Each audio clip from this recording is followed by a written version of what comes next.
Alright guys, how's it going? Welcome to another quick review. It's going to be a quick review of a PlayStation 4 game that I completed recently. It's actually two games in one. It is the Metro Redux, which features Metro 2033 and Metro Last Light on disc. But obviously they've been, remastered in like HD and things.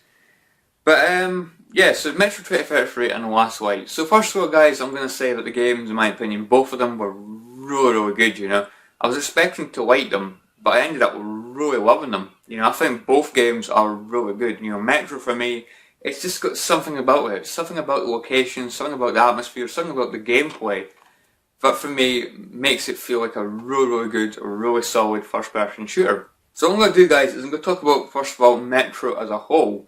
The two games as a whole. Then I'm going to talk about, each game individually, let you guys know what I think is a better game and, their weaknesses and that in each game. So in the Metro games, you play as Artyom, is a Russian guy who doesn't actually talk, during gameplay. He talks on the loading screen, it gives you like the mission, data, telling you what he's going to be doing in the mission and that. But he doesn't actually talk or interact with, the characters during the game. Which in my opinion is not really something I've ever been a fan of, a silent protagonist.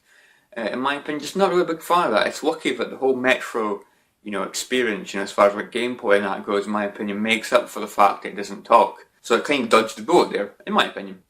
So yeah, you play as Artyom and you're in, post-apocalyptic Russia. And there's these like mutants and that going around. You have to go down like underground tunnels, through swamps, stuff like that, killing humans, killing, these mutant things, which are actually quite a decent variety. There's these like crawling things, which are quite bloody weird.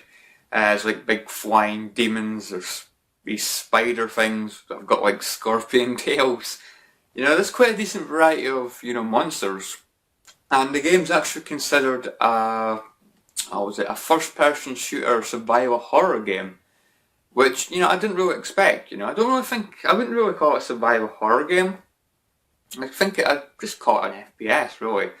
I mean, sometimes you've got to, like, conserve your ammo, so maybe that is kind of survival horror, because, you don't want to, waste all your ammo, sometimes ammo can be a bit limited. I think I ran out of ammo maybe 6 or 7 times over the duration of both games. Combined. So, considering each game's like, 7 or 8 hours, running out of ammo, 6 or 7 times, over the course of 2 games, it's not too bad, really. What I like about these games, Metro games, is it's got it's just got a certain charm to it. You wear a gas mask a lot of the time. Like, you enter areas that are like radiation or whatever, you've got to put your gas mask on. Obviously, if you don't, you'll die, you'll suffocate. And, you see, like, if you're, like, close to an enemy, and you, like, shoot them, you'll see the blood splatter on your gas mask. And it's just, it's just some charm to it. You press L1 and you, like, wipe your gas mask. For me, it's something so simple, but for me, it has a charm to the game. It's just one of those things. And if you take a lot of damage, your, like, gas mask will get damaged, you'll see, like, cracks appearing on the screen. To let you know your gas mask's getting damaged, and your gas mask can actually get totally destroyed. And, if it gets destroyed, obviously you can't breathe, and the only way you're going to survive is get out of the area with the radiation so you can breathe, or basically kill an enemy and pick up their gas mask and put that on. So you've got to keep switching your gas masks when, gas mask gets damaged. For me, it's just a cool little feature, and you've got to, like, change the filter on it. Because you run out of oxygen on it, you've got to change the filter, you've got to collect filters so you don't run out of oxygen. For me, again, something so simple, but it does add a charm to the game. And to be honest guys, I love it for that, I think it's really cool. And of course, the main thing with the games, the shooting. The shooting, in my opinion, there's something about the shooting, it's just so satisfying. It's so fun to play and so satisfying. I just cannot praise these games enough. These games are fantastic, guys. I really hope there's going to be a new Metro game. I would love to see a new Metro game. I don't know if there's any more Metro games. I've not really, looked it up. Apart from those 2 games, I really hope there's more. on like different systems with that, because you know, there's just something about the Metro series that's really bloody good. And like I say, I really hope to see it in everyone. Something that I'll really do, guys, about Metro as a whole.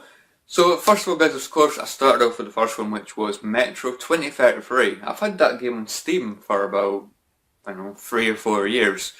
But obviously my laptop can't run it, so it's been sitting in my Steam library, not being, not getting played, basically.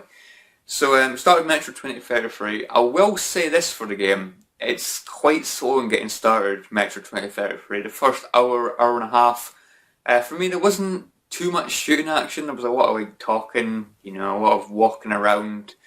There wasn't really too much going on. So I would say, guys, if you're playing Metro 2033 and you're not too big on the first hour, hour and a half, I would say continue, because for me this is one of those games that gets better and better as it goes along, until the final part, the final like 40 minutes of the game, in my opinion, was really, really good. They're really memorable.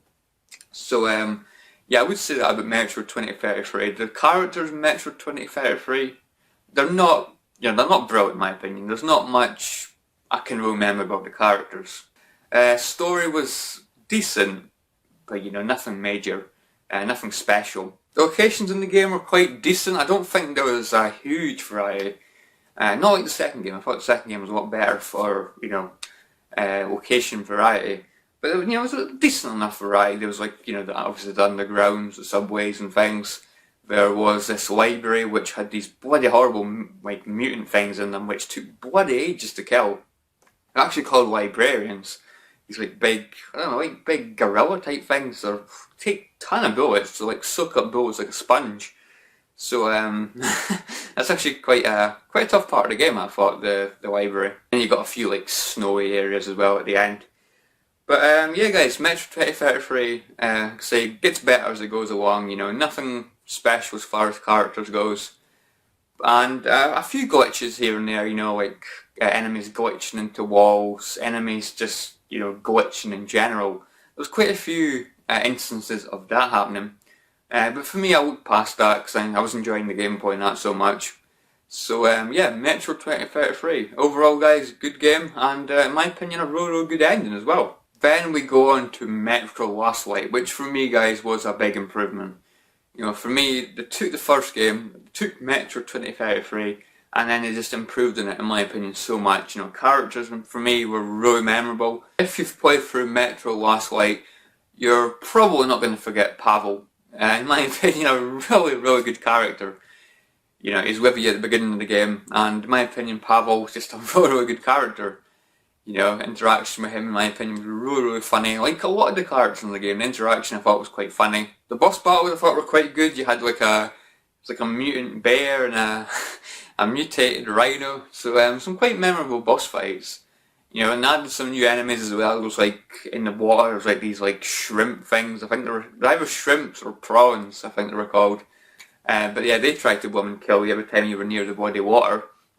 And yeah, just for me, the locations that were a lot better with like the swamps and things.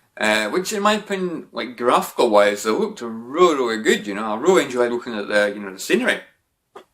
Which was quite cool. So in my opinion, guys, Metro Last Light just improves on it so much. I think you've got a few different endings. I think 2 different endings actually. One thing I will say about Metro Last Light is towards the end of the game, the story was getting bloody weird. In my opinion, it was all over the place. I didn't really know what was going on near the end. The ending for me did kind of make sense though. But a lot of the story near the end of the game was about, all over the place. But in my opinion, guys, the Metro games as a whole, really, really good. I do have a preference. I do prefer, Metro Last Light. Like I say, both games are great, but it's something about, the second game, Metro Last Light, that, just really, really improved it. And added, like, memorable characters and, like, better locations and that. And, the game as a whole, in my opinion, just, it just felt even better, than the first game. But anyway, guys, yeah, these are the Metro games. Really, really good games. If you like first-person shooters, if you like shooting like demons and things, I would recommend it. Really, really good game.